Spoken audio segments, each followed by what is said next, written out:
ఇప్పుడు ఎక్కడ పోయినారండి అందరూ? ఇంతమంది మేధావులు ఉన్నారే. మీరు పెట్టిన బడ్జెట్ బుక్లే కదా. ఏమన్నంటే మేము సంపద సృష్టిస్తాం. అబ్బా, ఎంత బ్రహ్మాండంగా సంపద సృష్టిస్తున్నా అండి. సంవత్సరం పాలన అయింది కదా. సంవత్సరం పాలన తర్వాత చూస్తే మీ సంపద సృష్టి రాష్ట్రానికి వచ్చిన పన్ను ఆదాయం లెక్కేస్తే 2023-24 మా చివరి సంవత్సరంలో రౌండ్ ఆఫ్ చేసి చెప్తాను. రౌండ్ ఆఫ్ చేసి చెప్తే అంటే 85,922 కోట్లు. మేము రౌండ్ ఆఫ్ చేసి 86,000 కోట్లు అనుకుందాం. 86,000 కోట్లు మాకు సంపద వస్తే, మాకు ఆదాయం వస్తే మీకు ఎంత వచ్చిందండి? 89. అంటే ఎంత? 4%.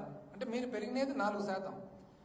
పన్నేతర ఆదాయం చూస్తే మీరు పెరిగినది -8.6%. ఎందుకు మైనస్ అంటే 2023-24లో మాకు 7,432 కోట్లు వస్తే మీకు ఓన్లీ 6,792 కోట్లే వచ్చింది.